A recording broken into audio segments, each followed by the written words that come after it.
धनबाद के SNMMCH में बुधवार को फूट पड़ी ममता।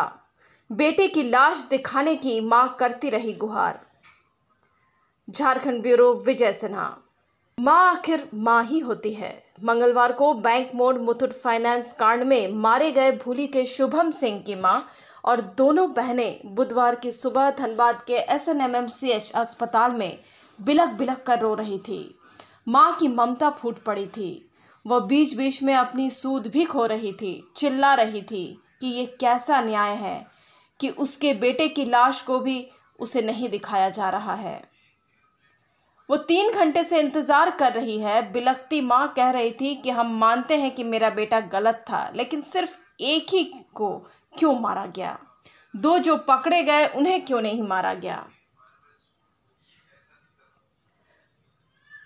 2 जो भागे उन्हें क्यों नहीं पकड़ा गया? शुभम सिंह की बहनें भी बिलख रही थी। 3 घंटे से कर रही है लाश देखने का इंतजार। उनका भी यही कहना था कि 3 घंटे से वे लोग लाश देखने का इंतजार कर रहे हैं, लेकिन लाश दिखाया नहीं जा रहा है।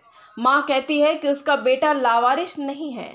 वो लाश ले जाएगी और अपने हाथों से उसका दाह संस्कार करेगी।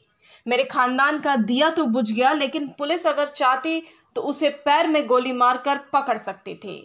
ममता के आंसू आंखों में लिए मां कह रही थी कि उसके पिता तो घटना के बाद विचलित हो गए, अनाप शनाप बोल रहे हैं। 1 महीने से मेरा बेटा घर नहीं आया था।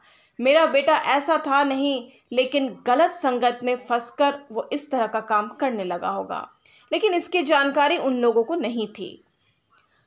पुलिस के लिए भी जरूरी था एनकाउंटर, क्योंकि घायल हालात में भी अगर उन्हें सूचना मिलती तो अस्पताल पहुंचाते। हो सकता है कि वो बच जाता।